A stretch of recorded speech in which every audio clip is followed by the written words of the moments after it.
Data had a fascinating life in Star Trek before The Next Generation. When audiences first met Lieutenant Commander Data in Star Trek, The Next Generation's 1987 pilot, Encounter at Farpoint, he was already fully integrated into the crew of the USS Enterprise D, serving as its operations officer and exuding his signature blend of curiosity, logic, and awkward charm. But the android's backstory, both canonically established in episodes and expanded through later Star Trek media, paints a surprisingly rich and adventurous life before his time with Captain Jean-Luc Picard. Data's pre-TNG journey spans academic study, Starfleet service, family revelations, and some very human-like growing pains. The man-made lifeform wasn't just switched on and sent to the bridge, he had to earn his place there. A machine born of mystery. Data was the brainchild of Dr. Noonien Soong, a cyberneticist whose genius rivaled even the most advanced technologies in the Federation.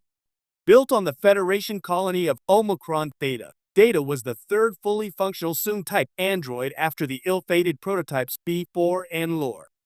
The colony was a peaceful agricultural settlement until it was destroyed by the crystalline entity, leaving Data deactivated and alone amid the ruins. This early tragedy shaped the tone of Data's existence. Found by the USS Tripoli in 2338, the android was discovered lying in a laboratory, preserved but powerless. Once reactivated, Data learned the colonists' memories, culture, and knowledge, but not their fate, at least not immediately. That gap in his history drove him toward understanding humanity's fragility, the fleeting nature of life, and the need to protect it. What's fascinating is that this wasn't a moment of instant acceptance for Starfleet. The Tripoli's crew treated Data with professional curiosity but also caution. Artificial intelligence at his level was unprecedented. Integrating him into a highly structured military and exploratory organization meant intense evaluation and testing. From salvaged relic to Starfleet officer. Upon arriving on Earth, Data had to undergo years of training and adaptation to fit into Starfleet's structure. Imagine being a being of perfect recall and superior computational speed sitting in a basic cadet math class. Boredom wasn't the challenge, relating to others was. Starfleet's Academy instructors quickly realized that giving Data only technical courses would not help him fit in socially or emotionally. Instead, his curriculum was heavy with humanities, literature, ethics, and even performing arts. One of the most famous glimpses into Data's academy life came through dialogue in TNG. He attempted humor training, took up painting, and even dabbled in Shakespearean acting. It was here that he began his lifelong quest to master human idioms and emotions, learning that social connection wasn't something you could program. It was a skill you had to practice, often painfully. Data graduated in 2345, with the class remembering him as brilliant, polite, and slightly baffling. He was commissioned as an ensign and assigned to the USS Trieste. Adventures on the USS Trieste. The Trieste wasn't a flagship like the Enterprise, but it was the perfect training ground for a new officer trying to learn the balance between Starfleet protocol and interpersonal relationships.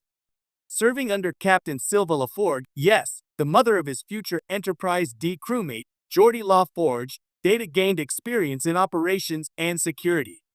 It's likely during this period that Data first demonstrated his unique problem-solving style, logical to the point of confusion for human peers, yet unerringly effective. This was also the time Data began experimenting with hobbies outside his programming.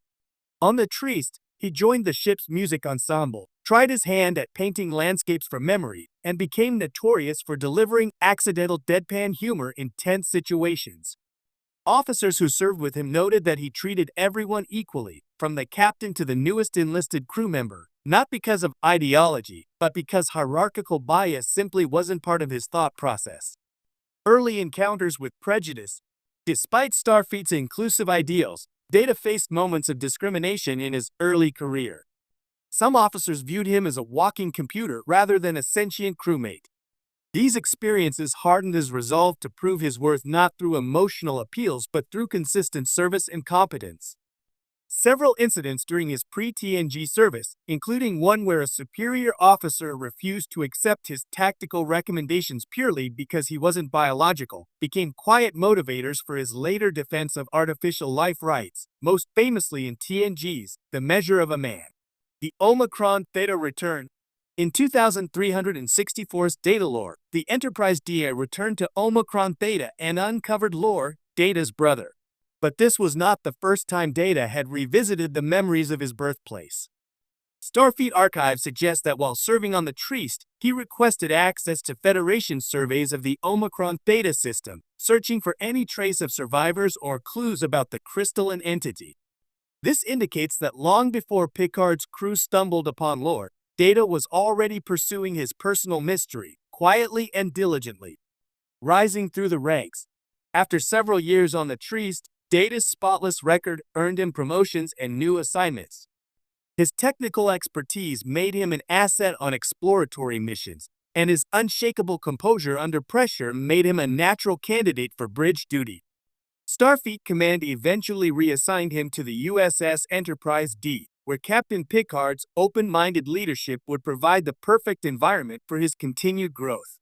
One intriguing gap in canon is the exact missions Data undertook between the Trieste and Enterprise D. Extended universe novels and fan speculation suggest assignments to ships on deep space exploratory patrols, science stations at the fringes of Federation territory, and even a brief posting at the Daystrom Institute to collaborate on advanced cybernetics research.